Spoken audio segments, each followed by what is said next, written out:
Okay, good afternoon, everybody. My name is Samuel Carrion, and today I will be talking to you about the certain problems we face within today's environment dealing with global warming and human impact.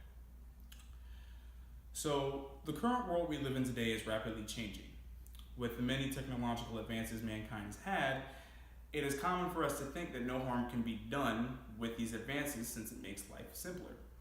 However, have we ever really stopped to think about the certain consequences that could have been made or done with our advancements? It is estimated that over 100 million marine animals are killed each year due to plastic debris that is left in the ocean. Over 80% of this plastic debris comes from landfills, or if not landfills, travels through storm drains, which then leads to our oceans, our lakes, and our rivers. E.O. Wilson, a Harvard biologist, stated that we're in the midst of the world's sixth mass extinction. What he means by this, in simpler terms, is that over 30,000 species per year go extinct. If we continue at the rate we are at, with the advancements that we have, it is very possible that with the continued human impact or human involvement within the ecosystem, along with global warming, the very species that we see as of today could be extinct or on the manner of extinction within a few decades to a century from now. Global warming has been studied since the early 19th century. A Swedish scientist by the name of Svante Arrhenius was the first to claim that fossil fuel combustion, or fossil fuel burning for simpler terms, will lead to enhanced climate change. In other words, enhanced global warming. This first discovery was in 1896. Now, we all know global warming is a very real and very present problem that we currently face. However, many people still believe it is a hoax, or if not a hoax, it is a matter that is not of utter importance. Now let me tell you what effects global warming has and is still currently causing within our world. The rise of sea levels, the melting of glaciers and ice sheets, and the warming of the ocean's surface, which has led to the increase of temperature on land. Both the rise of sea levels and the melting of glaciers correlate with one another due to the simple fact that with more ice being melted, more water is practically being provided to the ocean's surface. Now, the polar bear is an inhabitant of the Arctic, since we are talking about the melting of glaciers. Many people still think that the polar bear is thriving within its environment since there are not that many animals that live within the Arctic. However, recent studies have shown that the population size is decreasing, and this is because of the melting of glaciers.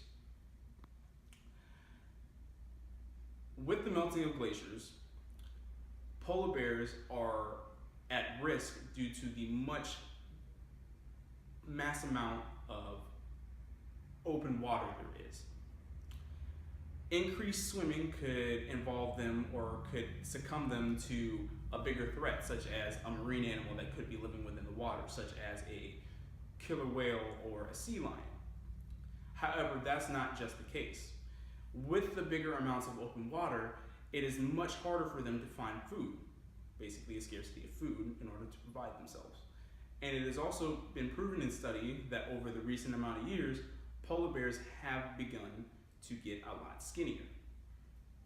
Now, each of these effects have been rather profound. With the melting of glaciers as stated and the rise of sea level, the rise of temperature on land due to the rise of temperature in the water surface has led to the migration of many plants and animals northward. Because of this can be a huge threat through the balance of ecosystems. This is because with many plants and animals moving northward, some of them may thrive while some of them may be on the brink of extinction. Moving away from the fact on how climate change has impacted both animals and plants, how has it impacted the human race? NASA has recently discovered that as Earth has moved out of the Ice Age over several million years ago, the global temperature rose from between 4 to 7 degrees Celsius.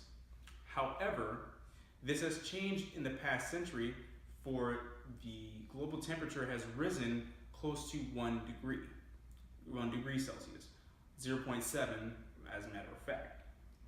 Now, how does that necessarily affect us? It affects us in a rather big manner.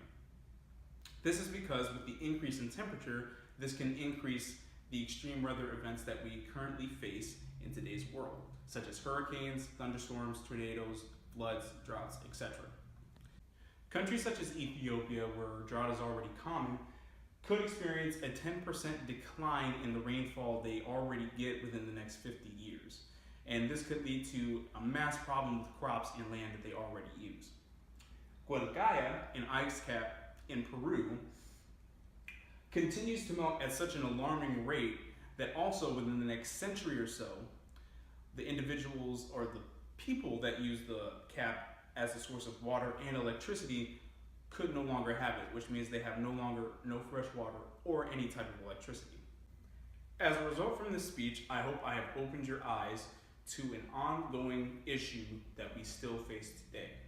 Global warming is a present and real problem that we shall face today and shall face for many years to come. With the increase of sea levels, the increased temperature on land, and the melting of glaciers, each of these have had profound effects within our ecosystem. Yes, we say reduce, reuse, recycle. However, does that really help us out? Does that really have an impact and shape our ecosystem in a better manner than what it was beforehand? In the end, if we continue at the pace we are at, it can lead to many catastrophic events, such as much more horrific storms and much more horrific floods and droughts. This is our home, and we have to take care of it. Thank you.